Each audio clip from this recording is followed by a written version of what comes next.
हाय आर्मीज, आपका स्वागत है मेरे YouTube channel BTS Korean army 111 इन भोजपुरी सॉन्ग। तो आज मैं आपको डेंजरस डार्लिंग ऑफ जयकुला का पार्ट 9 बताऊंगी। चलिए पार्ट स्टार्ट करते हैं।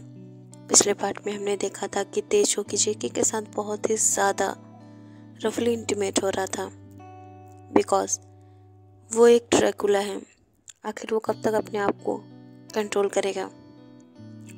उसकी नीड आम इंसानों से, आम वैम्पायरों से भी काफ़ी ज़्यादा है। इस वजह से वो बहुत ज़्यादा ही उसके साथ रफली इंटीमेट हो रहा था। इसका मतलब ये नहीं है कि ते उससे प्यार नहीं करता है। ते उससे बहुत ज़्यादा प्यार करता है, चाहे वो ड्रैकुला रूप में हो, चाहे नॉर्मल ह्यूमन रूप में। ते बहुत ज़्यादा प्यार करता है, लेकिन जेके जो कि उसे समझ नहीं पा रही थी, उसने भी प्यार किया होता है। पहले तो ते से, फिर बाद में ड्रैकुला से, क्योंकि उसको ते का टच उतना रिलैक्स नहीं फील हो रहा था जितना कि ड्रैकुला का। ते भी बहुत ज़्यादा खुश होता है अपनी जेके को पाके, लेकिन वो उसके दिल में अब नफ़रत देख पा रहा था उसके लिए। ऐसे ही नेक्स्ट मॉर्निंग जेके उठती है तो बहुत ज़्यादा ही रो रही होती है, लेकिन ते जो कि उसे बिल्कुल फ़र्क नहीं पड़ता, क्योंकि वो उसके बगल में ही सो रहा होता है। और उठ के कहता है कि क्या हुआ डार्लिंग, तुम इस तरीके से क्यों रो रही हो? तुम भी तो यही चाहती थी कि तुम्हारा ड्रैकुला तुम्हारे साथ शादी करे, तो शादी के बाद तो ये सब तो होना ही था। तो जेके कहती है तुम बहुत बड़े ही मॉन्स्टर हो, मुझे तुमसे बिल्कुल बात नहीं करनी है, नफ़रत करती हूँ मैं तुमसे। तुमने मुझे फोर्स किया है और मैं तुम्हें कभी माफ़ नहीं कर पाऊँगी, और इसका बदला मैं ज़रूर लूँगी तुमसे। ते जो कि अब हंस रहा होता है और कहता है कि तुम यहाँ से कभी भी नहीं भाग पाओगी, चाहे तुम कोशिश करके देख लो। और रही बात तुम्हारी और मेरी, तो मैं तुमसे बहुत ज़्यादा प्यार करता हूँ और तुम्हें प्यार करना मेरा हक है। अगर तुम इसे नहीं दोगी तो मैं ज़बरदस्ती ले लूँगा, सोच में आई। और वो फिर से जेके को किस करके चला जाता है फ्रेश होने। दूसरे बाथरूम में चला जाता है, क्योंकि जेके को भी फ्रेश होना था। वो इस समय उसको इरिटेट नहीं करना चाहता है। जेके भी फ्रेश होकर अब रूम में बैठ जाती है। उसका नाश्ता रूम में ही आ जाता है और वो नाश्ता कर लेती है। तो आज इसको दिन भर नहीं दिखता है, जिससे जेके को राहत होती है।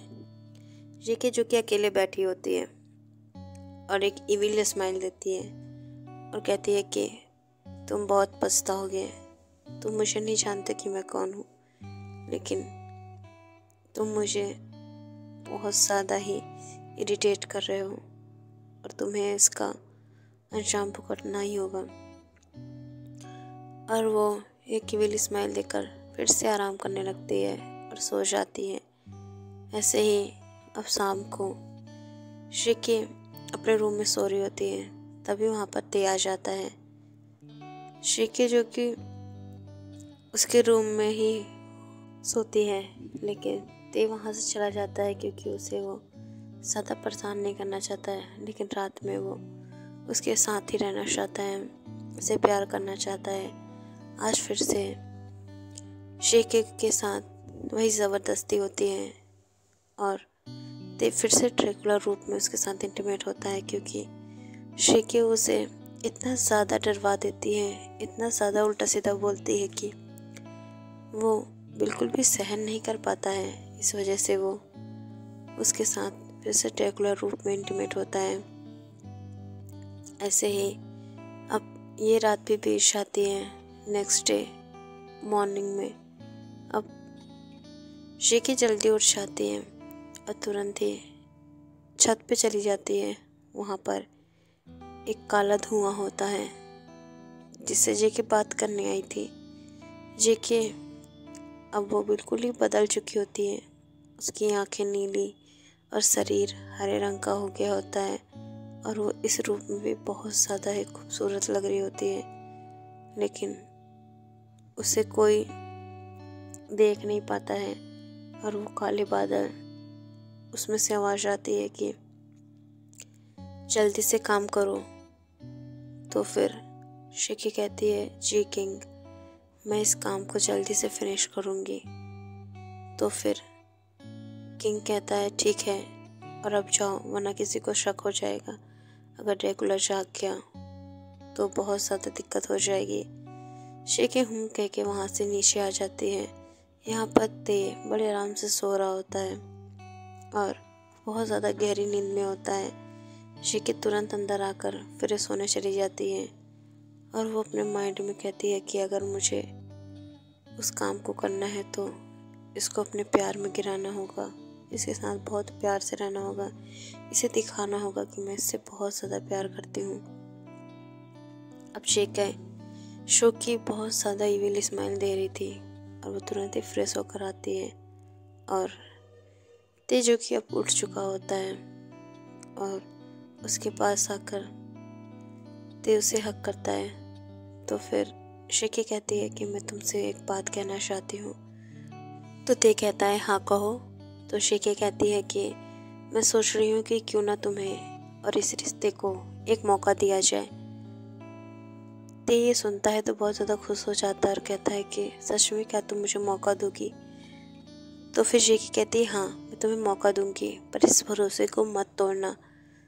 तो फिर ते कहता है, हाँ बिल्कुल।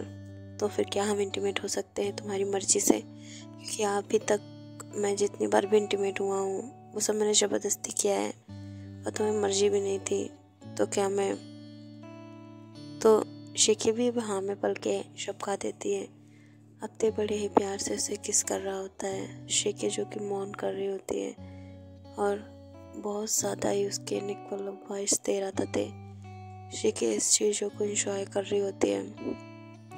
जेके जो अभी तक नहा कर आई होती है और उसने बहुत ही अच्छे से ड्रेसअप किया होता है, बट उसके ड्रेस को अनड्रेस करने में देखो ज़रा भी वक्त नहीं लगता है। शिकी जो कि कहती है कि मैं अभी भी नहा के आई थी, तुम्हारी वजह से फिर से मुझे नहाना पड़ेगा। तो ते कहता है, हाँ कोई नहीं, मैं तुम्हें नहला कर ड्रेसअप भी करा दूंगा। तो जेके कहती है कि तुम और मुझे नहलाओगे, तुम मुझे इस तरीके से देखते ही पागल हो जाते हो और तुम कह रहे हो कि तुम मुझे नहलाओगे। ते जो कि स्माइल करता है, वो भी डेविल वाली, क्योंकि जेके की बातें भी सही हैं, क्योंकि ते शिकी को कभी छोड़ दे ऐसा हो नहीं सकता। अब जेके जो कि फुल क्लोथलेस होती है, उसके ऊपर ही भी कपड़ा नहीं होता है। ते जो कि लव बाइट्स दे रहा होता है, जल्दी से वो भी अपनी क्लोथ रिमूव कर देता है और शिकी के ऊपर आ जाता है। शिकी जो कि अब उसके प्यार का इंतज़ार कर रही होती है।